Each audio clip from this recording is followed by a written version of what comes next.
जम्मू कश्मीर में कुछ बड़ा होने वाला है। कई बार बात सीधे नहीं समझाई जा सकती, इशारे उसको बहुत अच्छी तरीके से सामने रख पाते हैं। इसको समझाने के लिए हम आपको आसपास आजकल के दिनों में होने वाली कई ऐसी बातों की तरफ आपका ध्यान ले जाएंगे जो आपको वाकई इशारा देंगी कि जम्मू कश्मीर में वाकई कुछ बड़ा होने वाला है। तो सबसे पहले आपके सामने जानकारी ये कि जम्मू को हाई अलर्ट पर रख दिया गया है और यह अचानक हुआ है। हाई अलर्ट पर रखने के साथ खास पॉइंट इसमें यह है कि जम्मू के सभी आर्मी इंस्टॉलेशंस पर, जम्मू के आसपास जितने भी सैन्य ठिकाने हैं उन पर हाई अलर्ट कर दिया गया है। जम्मू के सभी स्कूलों को 29 जुलाई के लिए बंद कर लिया गया है और इसके साथ कैंटोनमेंट में आर्मी के एरिया में जो स्कूल हैं उनको भी 29 जुलाई के लिए तत्काल प्रभाव के साथ बंद कर दिया गया है। अब इस जानकारी को समझने के बाद आपके सामने मैं दूसरी जानकारी रखता हूं। यह जानकारी कल सामने आई ये पंजाब के पठानकोट, जो कि बॉर्डर का इलाका,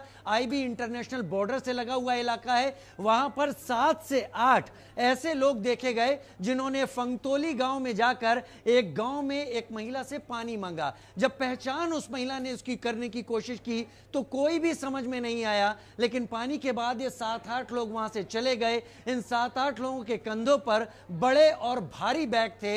इसके बाद इन्होंने जंगल का जो रास्ता लिया वो जम्मू बॉर्डर की तरफ जा रहा था। अब ये दूसरी बात आप यहां पर समझ सकते हैं। इसके साथ मल्हार इलाके में, जो कि रिमोट पड़ता है और ये एलओसी के दायरे में पड़ता है, यहां से लियाकत और राज को पकड़ा गया। इन्होंने 7 से 8 टेररिस्ट को खाना दिया, पनाह दी और उससे भी बढ़कर इंटरनेट दिया था। यह तब दिया था जब कठुआ का हमला नहीं हुआ था। उसके बाद कठुआ का हमला हुआ। उसके बाद आगे हम बढ़ते हैं तो केरन सेक्टर में भी हमला इसी तरीके का हुआ, जहां पर एनकाउंटर अभी भी जंगलों में चल रहा है। ये सारी घटनाएं मिलना और इसके साथ जम्मू में हाई अलर्ट पर आना, बच्चों के स्कूलों को बंद कर दिया जाना, इस बात की तरफ इशारा करता है कि कुछ तो ऐसा है जो वाकई गंभीर है। ये 7 से 8 लोग जम्मू के बॉर्डर की तरफ क्यों बढ़े हैं? इनके पास जो बैग हैं वो आखिर क्यों आए हैं? क्योंकि पिछले कुछ दिनों में एजेंसीज की तरफ से इस बारे में लगातार कहा गया कि अब एलओसी को इन्फिल्ट्रेशन के लिए कम इस्तेमाल किया जा रहा है,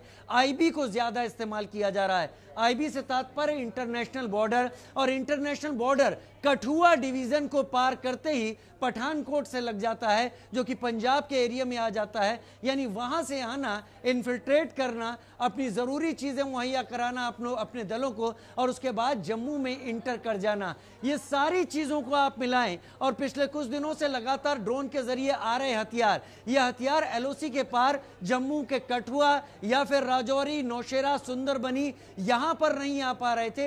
ये सारे पंजाब के हिस्से में गिर रहे थे। पंजाब से इनका मूवमेंट, स्कूलों पर कार्रवाई, सभी को अलर्ट पर रख देना। उससे बड़ी बात, कारगिल विजय दिवस 26 तारीख प्रधानमंत्री नरेंद्र मोदी द्रास सेक्टर में रहेंगे।